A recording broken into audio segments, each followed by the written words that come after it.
नमस्कार। YouTube channel glimpse of Indian history by doctor Mohanlal Gupta में आपका स्वागत है। आप देख रहे हैं ऐतिहासिक धारावाहिक कैसे बना था पाकिस्तान। प्रस्तुत है 63वीं कड़ी, भारत को आज़ादी इंग्लैंड देगा न कि अमेरिका। पिछली कड़ी में हमने चर्चा की थी कि जब लंदन की सरकार द्वारा भेजे गए सर स्टैफर्ड क्रिप्स ने कांग्रेस, मुस्लिम लीग एवं भारतीय राजाओं से यह पूछा कि वे भारत के लिए किस प्रकार की आज़ादी चाहते हैं, तो देशी राजाओं ने क्रिप्स के समक्ष यह शर्त रखी कि लंदन की सरकार किसी भी स्थिति में भारतीय राजाओं के साथ की गई परमोच्चता की संधियां न तोड़े। अर्थात भारतीय राजा भारत की स्वतंत्रता के पश्चात भी अपने लिए अंग्रेजों की अधीनता मांग रहे थे, ताकि कांग्रेस भारतीय राजाओं को नष्ट करके उनके राज्य न छीन सके। यह एक नई स्थिति थी जिसके बारे में स्टैफर्ड क्रिप्स ने बिल्कुल भी नहीं सोचा था।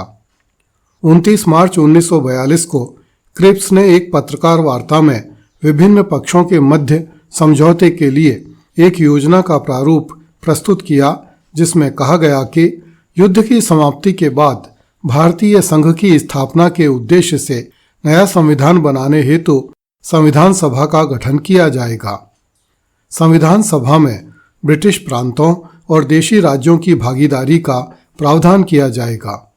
यदि ब्रिटिश भारत का कोई प्रांत नए संविधान को स्वीकार न करे तो वह अपनी यथावत स्थिति में रह सकता है। उस प्रांत को भारत संघ के बराबर का दर्जा दिया जाएगा।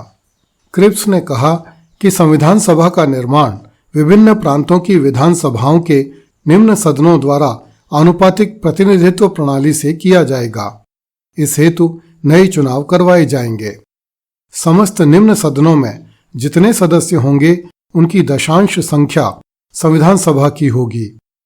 संविधान सभा में भारतीय रियासतों को अपनी जनसंख्या के अनुपात से प्रतिनिधि भेजने के लिए आमंत्रित किया जाएगा। रियासती प्रतिनिधियों के अधिकार ब्रिटिश भारतीय प्रतिनिधियों के समान होंगे। रियासतों को यह छूट होगी कि वे नया संविधान स्वीकार करें या न करें। क्रिप्स ने कहा कि संविधान सभा में कुल 207 सदस्य होंगे, जिनमें से 158 ब्रिटिश भारत के तथा 49 रियासतों के होंगे। जब तक नवीन संविधान का निर्माण न हो जाए, सम्राट की सरकार भारत के विश्व युद्ध उपक्रम का हिस्सा होने के कारण भारत की रक्षा का भार अपने हाथ में रखेगी, परंतु सेना, साहस, सामग्री तथा संसाधन उपलब्ध करवाने का दायित्व भारत के नागरिकों के सहयोग से भारत सरकार पर होगा। क्रिप्स ने कहा कि सरकार की इच्छा है कि प्रमुख भारतीय दलों के नेताओं को अपने देश की कौंसिलों, कॉमनवेल्थ तथा यूनाइटेड नेशंस में परामर्श के लिए तुरंत और प्रभावोत्पादक ढंग से भाग लेने के लिए आमंत्रित किया जाए, ताकि वे भारत की स्वतंत्रता के लिए आवश्यक और महत्वपूर्ण सक्रिय तथा निर्माणकारी सहयोग देने में समर्थ हो सकें।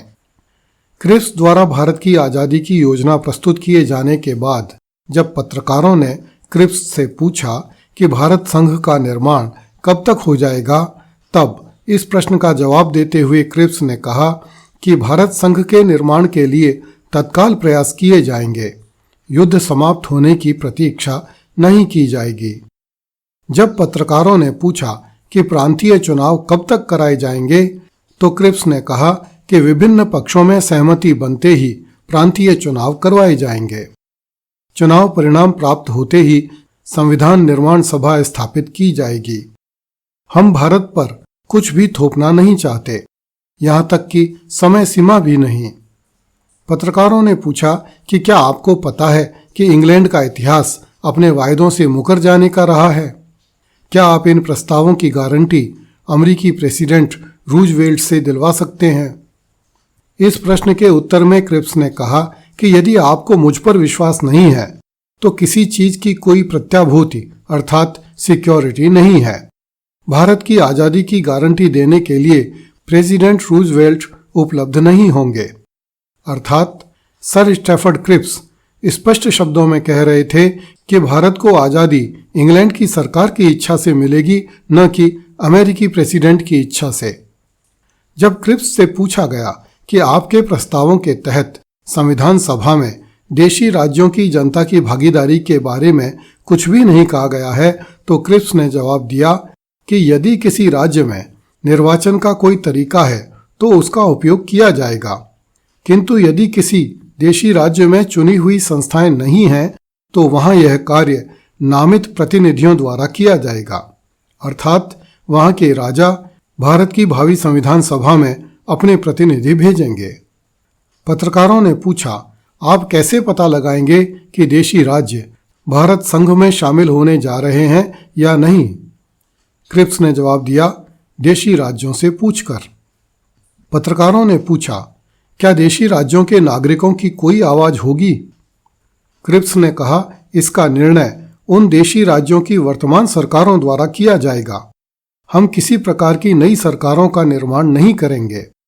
राज्यों के साथ ब्रिटिश सरकार के संबंध संधियों के माध्यम से हैं। वे संधियां तब तक बनी रहेंगी जब तक कि राज्य उन्हें बदलने की इच्छा प्रकट न करें। यदि भारतीय राज्य संघ में सम्मिलित होते हैं तो वे ठीक उसी परिस्थिति में रहेंगे जिसमें कि वे आज हैं। पत्रकारों ने पूछा, यदि कोई प्रांत या राज्य सम्मिलित न होना चाहे तो उनके साथ कैसा व्यवहार किया जाएगा? क्रिप्स ने कहा कि वे दूसरे राज्यों के साथ उसी प्रकार का व्यवहार करेंगे जैसा कि वे अन्य शक्तियों यथा जापान, शाम, चाइना, बर्मा अथवा किसी अन्य देश के साथ करते हैं। अर्थात क्रिप्स स्पष्ट शब्दों में कह रहा था कि भारत के 565 देशी राज्य उनके लिए जापान, चाइना और बर्मा की हैसियत रखते हैं। कृपया इस चैनल को लाइक, सब्सक्राइब एवं शेयर करें।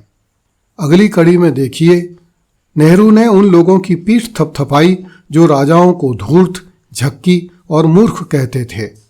धन्यवाद। जय हिंद।